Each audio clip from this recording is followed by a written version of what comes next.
My parents just ruined my credit score, and I'm going to explain exactly how I ended up owing a staggering $250,000. I'm 23 years old, fresh out of college, and I've been dealing with a problem that has been slowly building up over the years. My parents have always shown a clear preference for my twin sister, Julie, and it's something I've struggled with for a long time.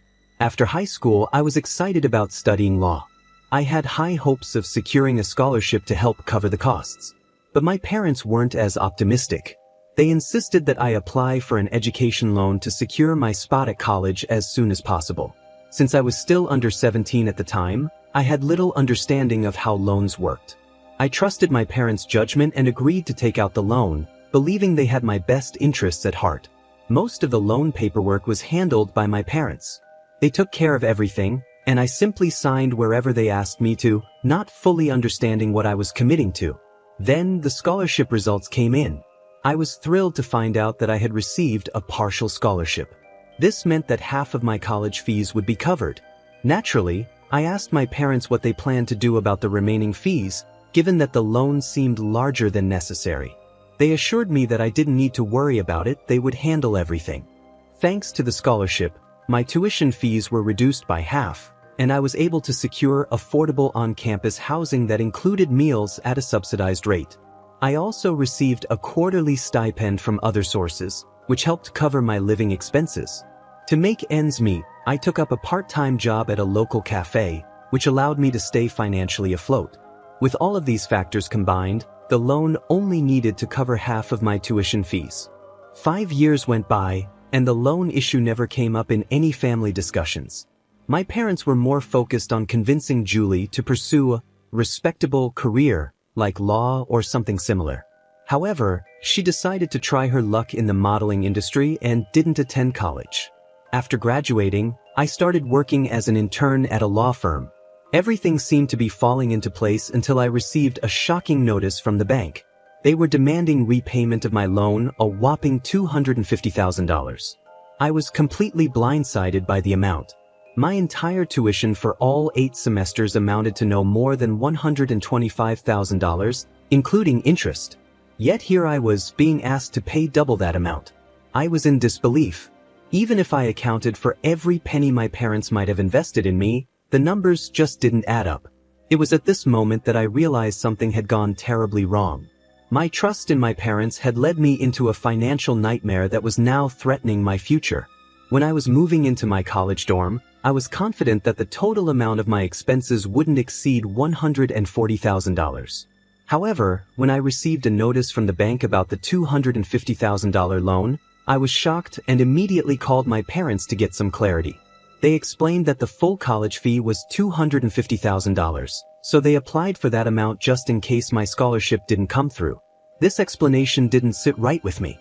I reminded them that I had received a half scholarship, plus I had subsidized food and accommodation, so why did they borrow the entire amount from the bank? Their response was vague and full of excuses, which only made me more suspicious. Realizing this wasn't something I could resolve over the phone, I decided to visit them the following weekend. When I arrived, my parents were clearly uncomfortable and tried to avoid the conversation. But I was persistent. I demanded a full account of where all that money had gone. After much back and forth, they finally admitted that they had given the remaining amount to my sister, Julie, to support her education. I was furious. I couldn't believe they had used my loan money for her, especially when they knew how hard I had worked to secure that scholarship. I confronted them, accusing them of always favoring Julie and saying that their constant pampering had not only hurt her but also put me in this terrible financial situation. At this point, my mother became defensive. She insisted that they had always cared for both of us equally and that it was never their intention to give away my loan money. But since I got a partial scholarship, they decided to give the leftover amount to Julie. I shot back, asking why they didn't take out a separate loan for her. They explained that Julie's high school grades weren't good enough to qualify for a loan on her own, and they didn't have any other assets besides the house, which was already mortgaged for my loan. I was beyond frustrated. I told them that I wouldn't pay a cent more than $140,000 and that either Julie or they would have to cover the remaining balance. After that heated argument, I stormed out, too angry to continue the conversation. The next morning, I was trying to relax in my room when my father knocked on my door. He said he wanted to have an adult conversation with me, but it was, unsurprisingly, about the loan again. He explained that as a father, he felt it was his responsibility to secure the future for both of his children, and that's why he did what he did. I asked him how he could justify giving such a large amount of money to Julie when she didn't even attend college. He admitted that he had tried to persuade her to join, but she was determined to pursue a modeling career instead. I couldn't help but sarcastically ask if she had managed to achieve any success in those 5 years. My father sighed and said no, but he didn't feel he could stop her from trying. At that moment, I realized just how deeply my parents' favoritism for Julie had affected our lives. Their choices had not only put me in a financial bind but had also done little to actually help Julie in the long run. I felt a pang of guilt for the harsh words I had used, but I couldn't help it. The thought of being saddled with a $250,000 debt was overwhelming. I told my father that the amount was simply too much for me to handle. He tried to reassure me, saying that I was earning a decent stipend from my current job, and once I transitioned to full-time work, I would be making enough money to repay the loan without too much difficulty. I pushed back, trying to explain that it still felt unfair, but he cut me off. He reminded me that I was only 23 years old and had 6 years to pay off the loan. He pointed out that I was already earning an income, whereas Julie wasn't. Her career was still uncertain, so it didn't make sense to expect her to contribute to repaying the loan. He then launched into a lecture about how a man is supposed to be selfless, and that I needed to learn this lesson if I wanted to be a good husband and father in the future. I wasn't convinced by his reasoning, but I decided to let him talk, rolling my eyes as I listened.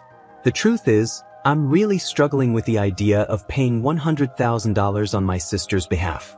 Is this really my responsibility? Or is it just being dumped on me because I'm earning and she isn't?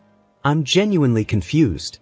I've spoken to a few friends, and their opinions are mixed. Some think I should pay the loan, while others, including my girlfriend who was also my college classmate, believe that I shouldn't be responsible for the entire amount. They feel that my sister should at least contribute something.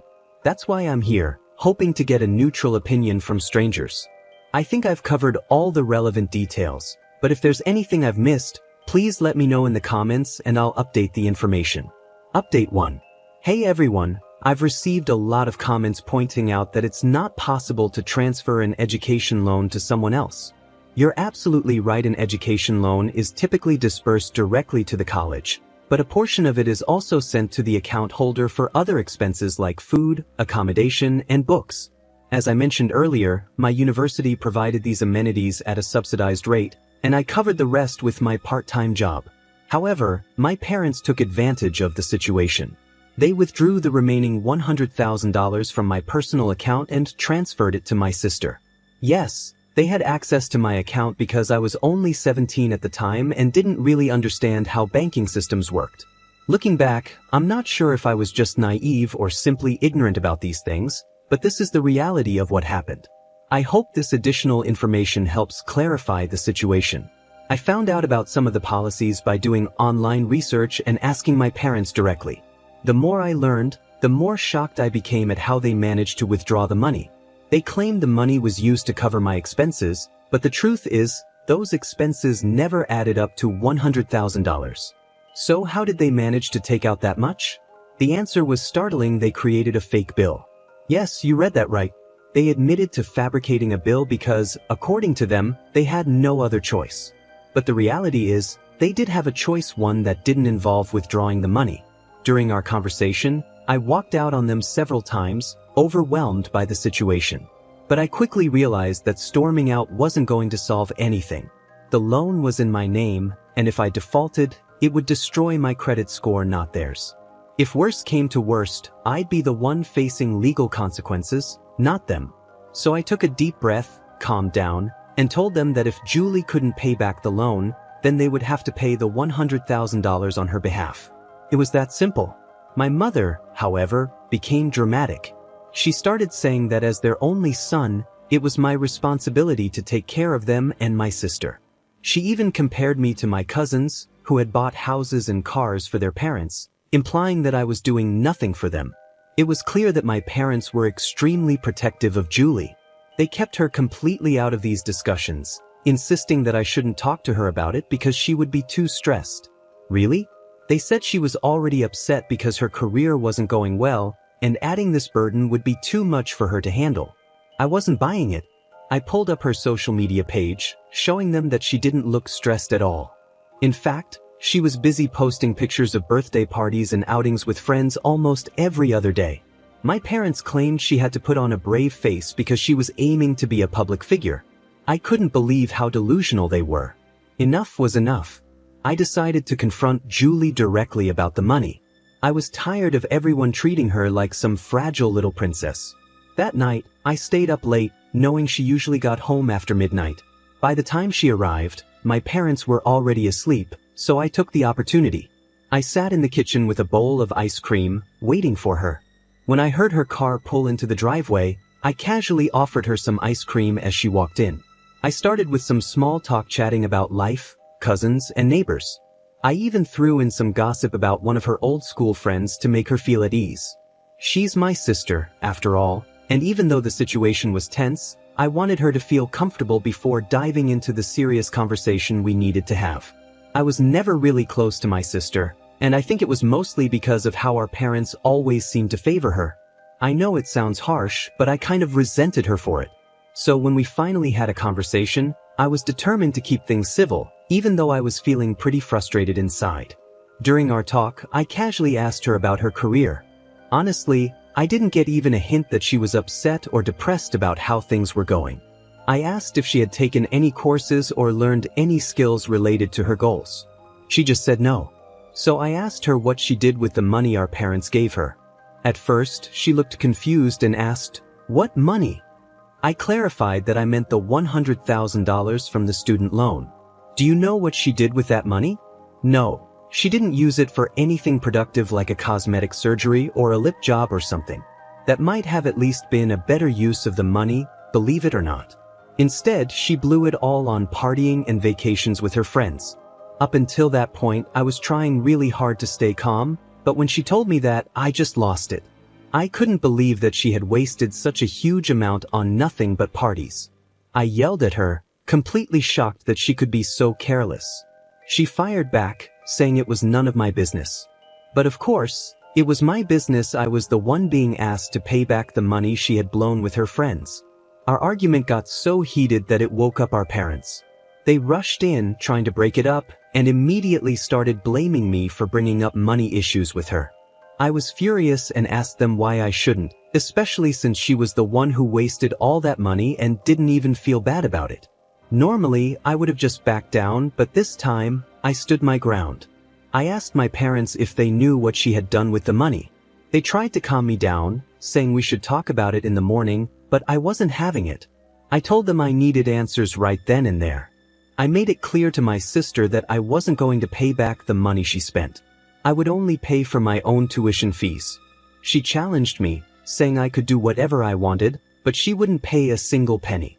She smugly reminded me that the loan was in my name, so legally, she wasn't responsible. She was right to a certain extent, and that made me feel even more defeated. I couldn't stand being around them any longer.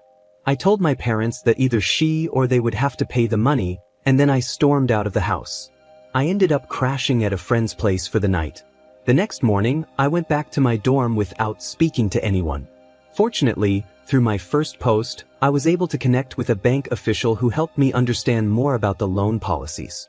After the confrontation with my sister and parents, I spoke with him and learned that I could actually take legal action against my parents for faking the bill and taking the loan money. But before I decided to go down that path, I knew I had to think things through carefully. I had to gather all the original bills, and it wasn't easy. Most of them were lost when I moved from my college dorm to my condo after graduation. It took me several days of digging through old emails and apps to finally collect all the soft copies of the bills. After I left home that morning in a fit of anger, my parents didn't even bother to call or check up on me. Under normal circumstances, I wouldn't have cared, but I had stormed out in a rage, and they still ignored me. I wasn't eager to talk to them either, so I decided to do what they least wanted: confront their precious daughter, Julie.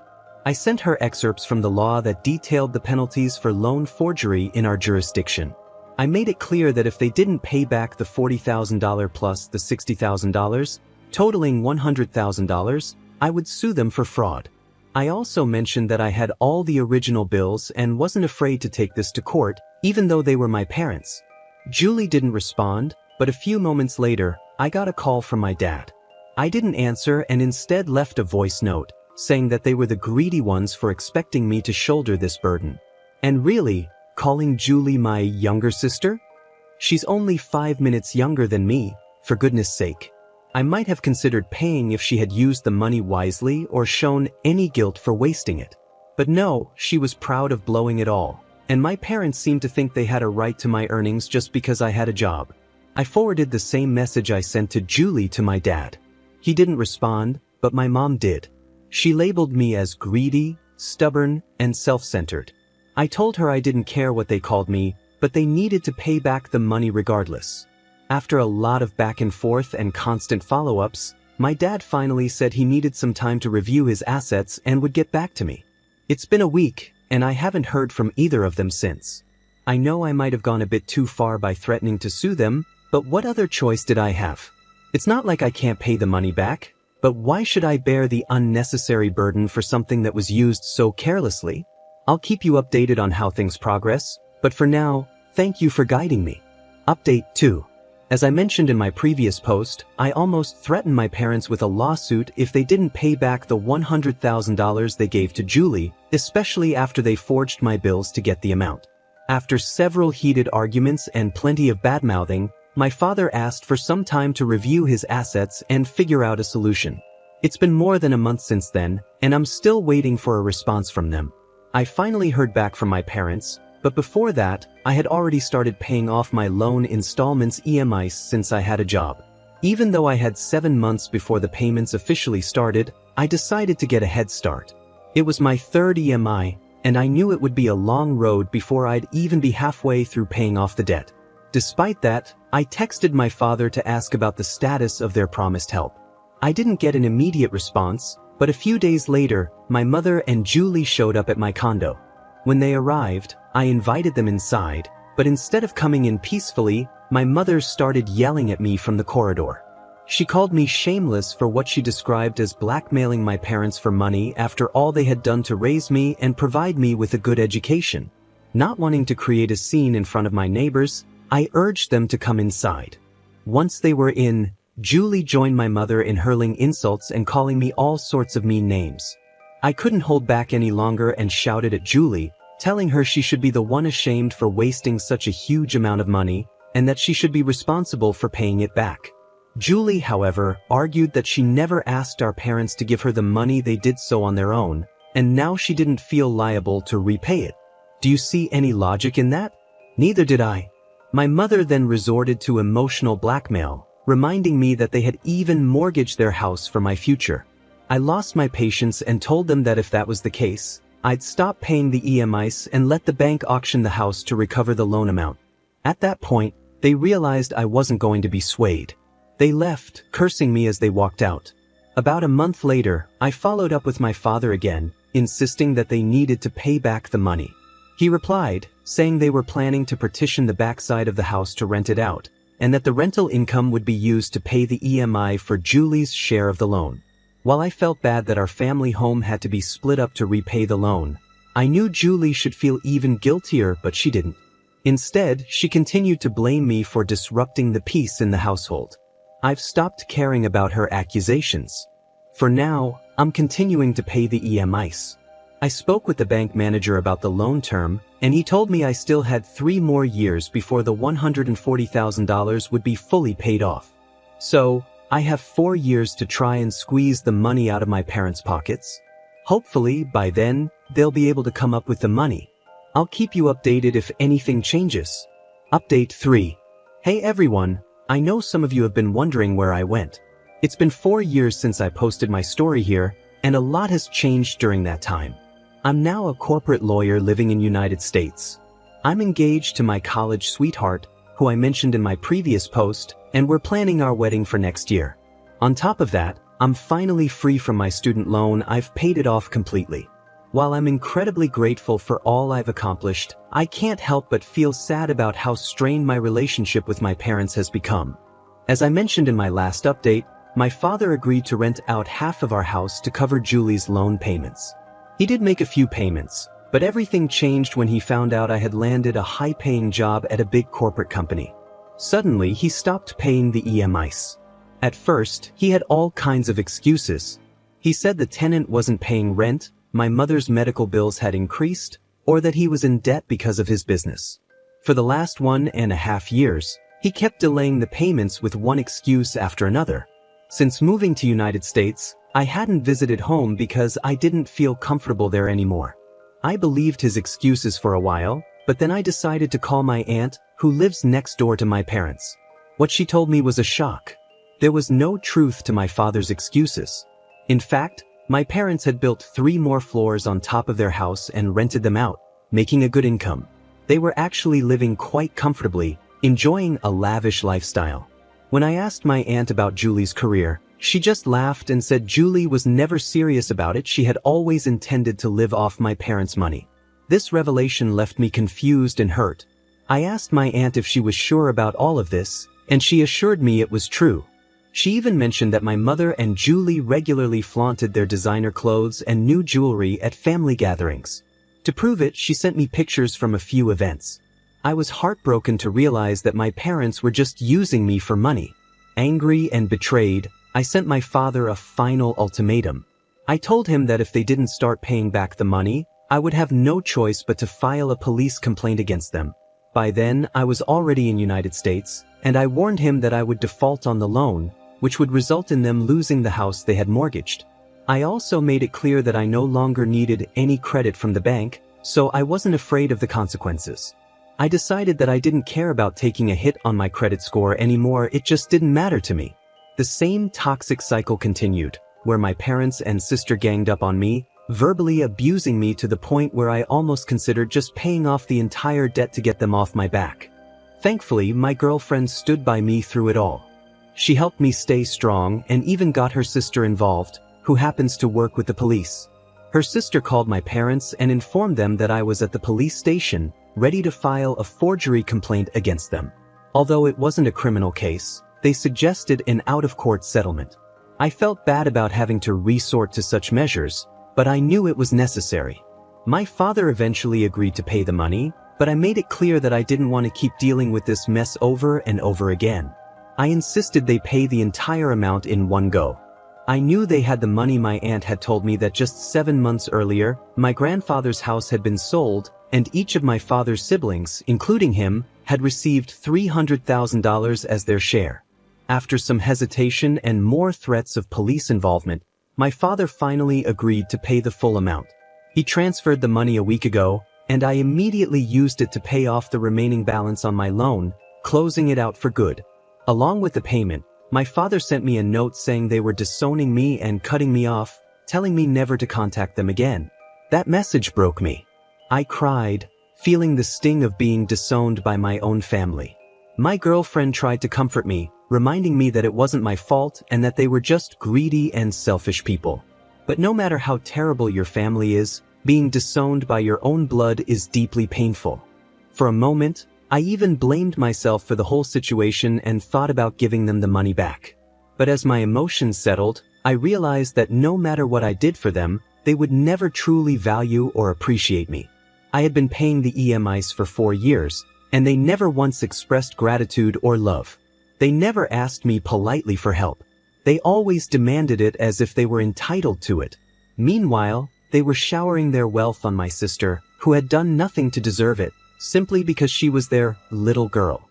In the end, I understood that it wasn't my fault, and cutting ties with them might have been the best thing I could do for my own well-being. I still can't fully understand the logic behind the bias my parents had. I know some people might criticize me for threatening my parents and demanding the money, but I believe it was fair. I've moved past the guilt, and I no longer care about the labels others might put on me. I wanted to make this final update because there were a few people in the community who really helped me understand the complexities of the loan policy when I was too young and naive to figure it out on my own.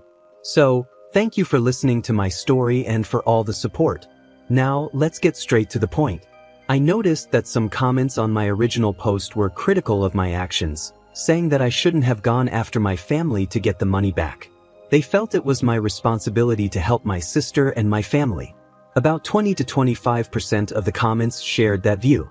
However, the majority, about 80%, supported my decision, agreeing that it wasn't my responsibility to cover the debt, especially since my sister didn't even use the money for education. I'd really like to hear your thoughts on this. Feel free to share your opinions in the comments section below, and let's discuss it together. This story has had its share of ups and downs, so I'm interested in what you all think. Once again, my name is Revenge Online. If you want to support the channel, there are 3 simple ways to do it. Subscribe, hit the notification bell, and leave a comment or like. I'll see you all tomorrow, and remember, it's cool to be kind. See ya.